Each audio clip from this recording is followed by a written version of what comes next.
According to WWE sources, Roman Reigns' undisputed WWE Universal Championship reign is not ending anytime soon. In fact, it's going to end when Roman Reigns and Paul Heyman want it to. Latest details on that, plus a major commentary shakeup in WWE with new broadcast teams for both Monday Night Raw on USA Network and Friday Night SmackDown on Fox moving forward. Cody Rhodes opens up on the Elite re-signing with AEW. We've got quotes from the American Nightmare. Rob Van Dam reveals some late changes to his AEW debut this week on Dynamite. The Hardys are going to be facing off against the Young Bucks on Dynamite this week, and reportedly at one point there were plans for Edge to have a match at an NXT TakeOver event.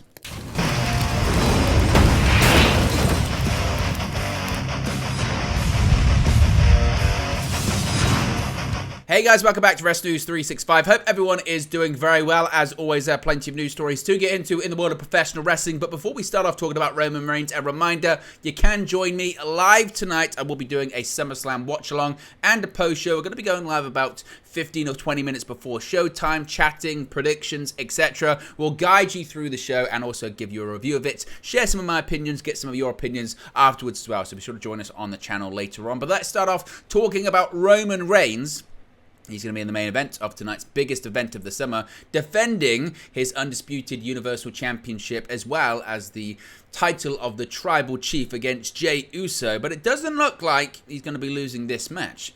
Now, according to Sean Ross Sapp of Fightful Select, as of WrestleMania 39, there were no active plans for Roman Reigns to lose the Universal Championship, or the Undisputed Universal Championship, that is. And Fightful are told it wasn't seriously considered for WrestleMania 39 either. WWE sources have spoken to Fightful ahead of Roman Reigns facing Jey Uso at SummerSlam and indicated there were no active plans for Roman Reigns to lose the WWE Undisputed Universal Championship as of WrestleMania. Sami Zayn, Cody Rhodes, and Jey Uso weren't ever heavily planned or scheduled to win the title too. When Fightful bluntly asked when Roman Reigns will lose the WWE Undisputed Universal Championship, the response was very interesting. Here's what the source said to Fightful. Again, this comes from Fightful Select. Quote, "Whenever Roman Reigns and Paul Heyman say, it effing ends." Implying that very much this is up to Paul Heyman and Roman Reigns as to when this title reign comes to an end. So in the event Roman Reigns loses the Undisputed Universal Championship, it was said that the two would have heavy input as to who it would be, whether it be tonight at SummerSlam or a year or two down the line. This is also what they said, which again was quite interesting, this next quote. They said, "They are constantly looking at every possibility. When they think it's the very best thing for business, they'll know to switch it up, do it right, and really make someone doing it," end quote. So certainly, again, as of right now, it's very much up to Reigns and Heyman. Fightful are reporting that they were told that the process of developing the title match, the result, and the plan to move forward with Cody Rhodes versus Brock Lesnar after WrestleMania was, quote, very transparent, and that Cody Rhodes knew well ahead of time that would be the result of WrestleMania 39. Essentially saying that Rhodes knew going into WrestleMania, very much in advance, he was not going to be finishing his story. In fact, he was going to be losing the match. Roman Reigns and Paul Heyman also knew well ahead of time that Reigns would be retaining, as Fightful Select had previously reported. The source justified it as saying that Roman Reigns is hotter than ever. Solo Sikoa is about to be able to draw real money. Jey Uso is a legit attraction. Jimmy Uso is about to be a legit attraction. And Cody Rhodes is hotter now than he was before WrestleMania, again, according to these sources. So do you agree with that sentiment, that Cody Rhodes is now hotter coming out of WrestleMania? Do you agree that there's no reason to take the title off of Roman Reigns because WWE is doing record business right now? They're selling a record amount of tickets. They're doing record numbers when it comes to certainly television ratings in recent years. And what are your thoughts on Roman Reigns and Paul Heyman really having full say on what they're going to do when it comes to this title reign? Are they holding WWE hostage, or is this best for business right now? Let me know your thoughts, as always, in the comment section below. Now, a big story actually that developed just a few hours ago at the time recording this video is a major commentary shakeup in WWE. This comes from Variety. Now, when Variety are saying they learned it exclusively, WWE told them. But they are saying that WWE is once again making changes to its on-air commentary teams. Variety has learned exclusively. Beginning August 7, that's this coming Monday, Michael Cole and Wade Barrett will serve as the commentators for Monday Night Raw on USA Network. This marks a return to Monday Night Raw for Cole, who who first appeared on the show in 1997 and has served as one of the key members of the broadcast desk for various stretches of time ever since. It will be Barrett's first time doing commentary for Raw. In addition to his in-ring career, Barrett was previously a member of the commentary team for NXT before moving to Friday Night SmackDown on Fox in late 2022.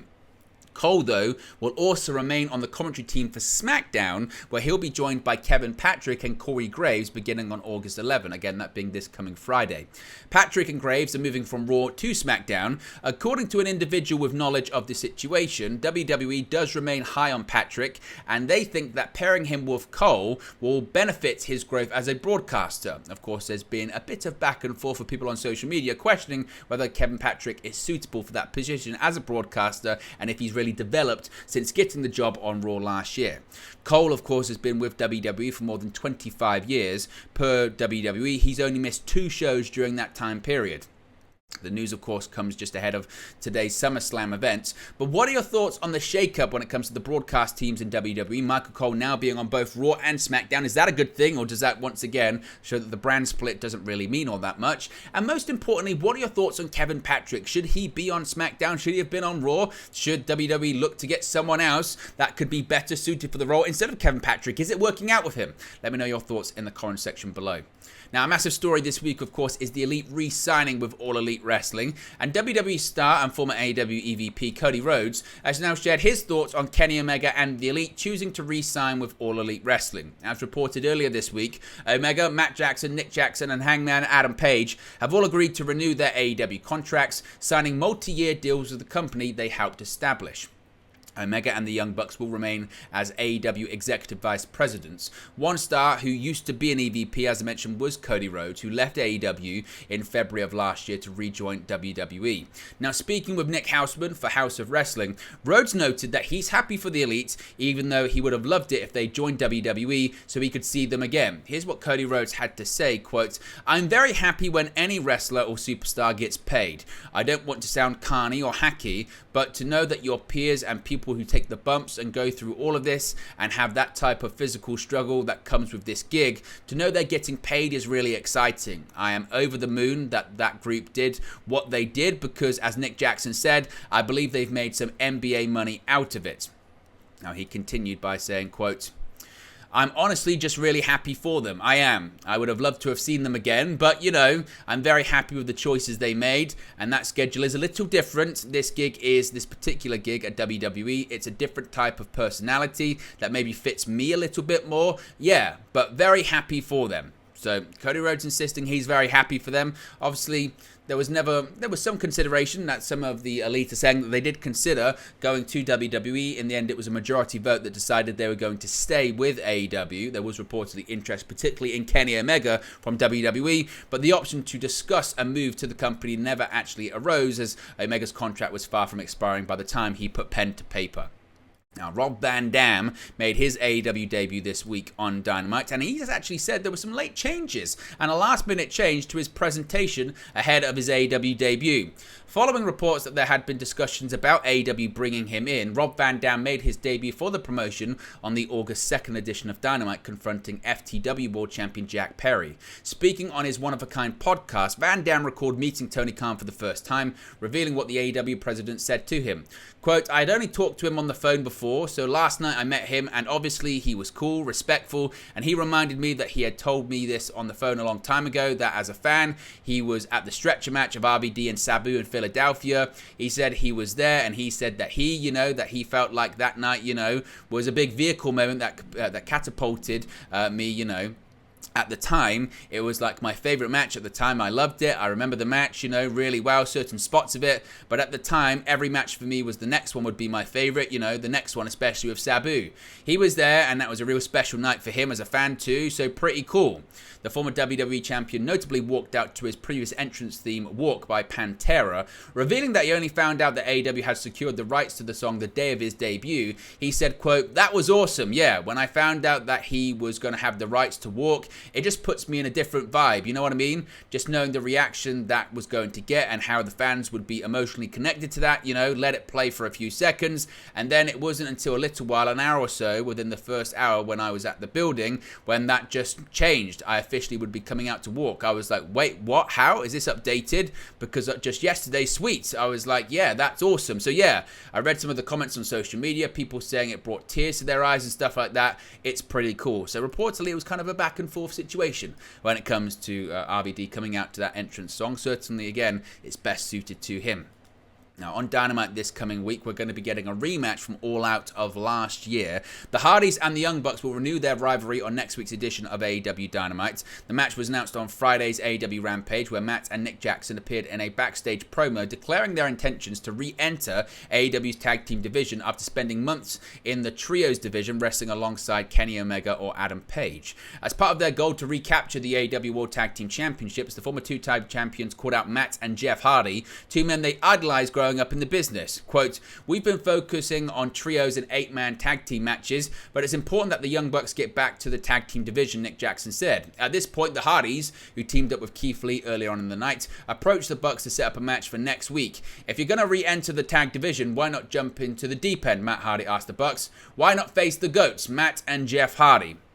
The segment ended with the Bucks throwing shade at the Hardys, referring to them as the second best brother tag team of all time before accepting the challenge. The match, now confirmed by AEW, will mark the first instance of the Bucks wrestling as a tag team since their victory over Aussie Open back in February. Meanwhile, the Hardys will be returning to Dynamite for a match after spending several months on secondary shows such as Rampage. The brothers last wrestled on AEW's flagship show when they took a loss to the Guns on June 21st. As I mentioned, I incorrectly said All Out. It was actually Double or Nothing. The Hardys and the Bucks last wrestled at Double or Nothing last year on pay-per-view, one of Jeff Hardy's final matches, of course, before he was suspended due to his legal issues.